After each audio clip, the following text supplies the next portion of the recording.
Hello everyone, welcome back. आज बात करते हैं हमारे प्यारे और छोटे प्रिंसिपल के बारे में। इसका नाम है मेरे बच्चों रियलाइजेशन कॉन्सेप्ट। बच्चों, आपने जो पढ़ा था अक्रूवल और मैचिंग कॉन्सेप्ट, इसके क्वेश्चन लगभग उसकी तरह सिमिलर दिखाई देते हैं और ये बात भी लगभग वैसी ही करता है। आ जाइए समझ लेते हैं। बच्चों, रियलाइजेशन कॉन्सेप्ट को एक और नाम से जाना जाता है। इसको और प्यार से बुलाया जाता है revenue recognition concept. Revenue recognition concept. Basically concept काम किस चीज पे करता है, सिखाना क्या चाहता है प्रिंसिपल? ये प्रिंसिपल ये सिखाना चाहता है बच्चे कि हमको हमारी बुक में रेवेन्यू को कब रिकॉग्नाइज करना चाहिए था। When we can recognise the revenue in the books of account. Revenue कहने का मतलब हमारी सारी इनकम। हम अपनी बुक्स में इनकम को कब लिख सकते हैं, उस पॉइंट ऑफ टाइम की बात ये करता है। तो बच्चों, ये बोलना चाहता है प्रिंसिपल कि रेवेन्यू मतलब इनकम, हमें हमारी बुक्स में इनकम को लिखना चाहिए। कब लिखना चाहिए? When we earn them, जब हम उनको कमा लें, हमें उस पॉइंट ऑफ टाइम पर इनकम की अकाउंटिंग करनी चाहिए, रेवेन्यू की अकाउंटिंग करनी चाहिए, ना कि उस पॉइंट ऑफ टाइम पे जब हम उनका पैसा रिसीव कर लें। ओहो, कहने का मतलब ये कि अगर मेरी दुकान है, मैंने साहब आपको सामान बेचा, जैसे मैंने आपको सामान बेचा, मुझे बताइए क्या मैंने अपने हिस्से का काम कर दिया है? बिल्कुल। अब आप मुझे पैसा आज दें, कल दें, परसों दें, अगले महीने दें, डजंट मैटर। अगर मैंने अपने हिस्से का काम एग्जीक्यूट कर दिया, मैंने सामान बेच दिया, तो मेरे पास अधिकार आ गया आपसे पैसे को रिसीव करने का। तो ये प्रिंसिपल कहता है then I can recognise the revenue, जब मैंने सामान बेच दिया इररिस्पेक्टिव ऑफ कैश रिसीव्ड, कि भले मुझे पैसा मिला भी या ना मिला हो। क्या मेरी बात समझ में आती है? बिल्कुल। देखिए, बड़े सिंपल शब्दों में लिखा है, इनकम इज अकाउंटेड, इनकम की अकाउंटिंग करेंगे only when it is realised. ओहो, जब आप उसको कमा लोगे। रियलाइज का मतलब क्या हो गया? व्हेन इट इज अर्न, जब आप उसको कमा लोगे, then we can do the accounting of income. अरे हाँ कि ना मेरे बच्चे? फिर लिखा रियलाइज का मतलब क्या होता है, इसी बात को। रियलाइज का मतलब क्या होता है? तो realise means cash is received और the right to receive is establish. Cash receive नहीं हुआ, पैसा रिसीव करने का या और अधिकार उस पैसे को रिसीव करने का एस्टैब्लिश हो गया, मतलब मेरे पास राइट आ गया है। I can receive the money. मैं आपसे बोल सकता हूं आप मुझे पैसा दे दीजिएगा, भले आप 1 महीने बाद दें, 2 महीने बाद दें, 3 महीने बाद दें, पर मेरे पास अधिकार है आपसे पैसा रिसीव करने का, तो साहब मैं अपनी पास इनकम को बुक कर सकता हूं। अरे हाँ कि ना?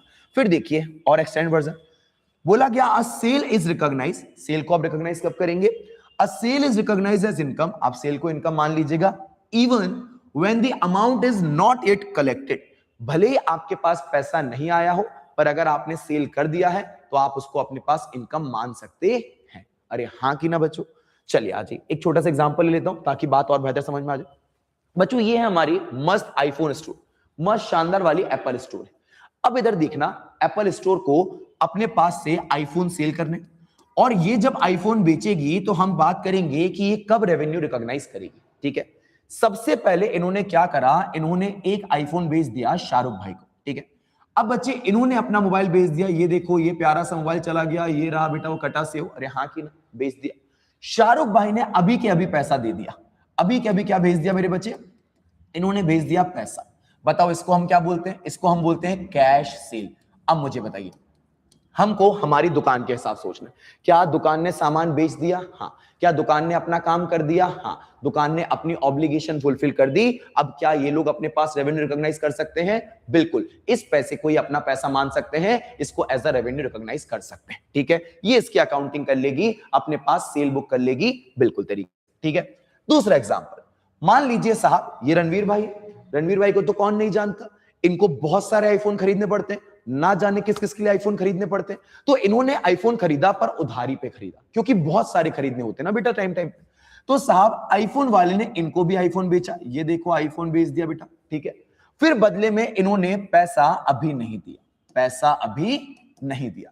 इन्होंने बोला कि मैं आपको पैसा दूंगा 2 महीने के बाद। ठीक है, 2 महीने का समय मांग लिया। मुझे बताओ ये कौन सा सेल हो जाएगा? ये हो जाएगा उधारी वाला सेल, मतलब क्रेडिट सेल। अब बताओ आईफोन स्टोर के पॉइंट ऑफ व्यू से, सामान बेच दिया, क्या हमने हमारा काम पूरा कर दिया है? हाँ।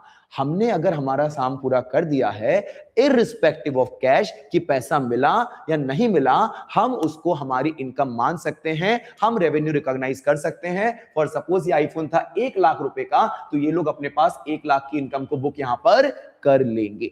तो ये इनकम को कब बुक करेंगे बच्चे? जब ये लोग अपना काम फुलफिल कर देंगे, तब ये लोग रेवेन्यू को रिकॉग्नाइज कर लेंगे। When they earn the income, वो इनकम कब कमाएंगे? जब अपना काम पूरा कर देंगे। ठीक है, फिर धोनी भाई, अब धोनी भाई उधारी तो खरीदने वालों में से है नहीं।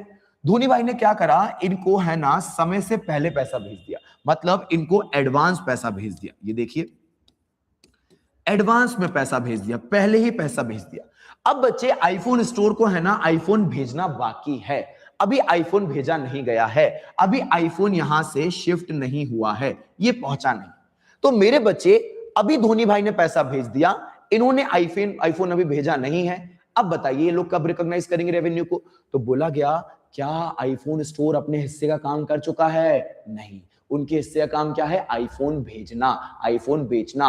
उन्होंने आईफोन दिया नहीं है, सिर्फ एडवांस में पैसा रिसीव कर लिया है। तो जब तक ये लोग अपना काम पूरा नहीं करते, अपनी ऑब्लिगेशन पूरी नहीं करते, तब तक इस पैसे को कमाएंगे नहीं, अर्न नहीं करेंगे, और तब तक रेवेन्यू रिकॉग्नाइज नहीं करा जाएगा। तो रेवेन्यू कब रिकॉग्नाइज करा जाता है मेरे बच्चे? जब वो बिजनेसमैन उस रेवेन्यू को कमा लेता है। अरे हाँ कि ना बच्चों? चलिए आ जाइए, यहीं पे बात करी थी, यहां एग्जांपल लिखा है, देखिए, an enterprise sells the goods in मार्च।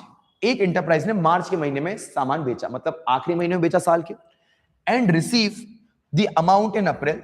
आपको पैसा मिला अगले साल में। हम लोग फाइनेंशियल मानते हैं, इस साल के मार्च में सामान बेचा, अगले साल में पैसा आया।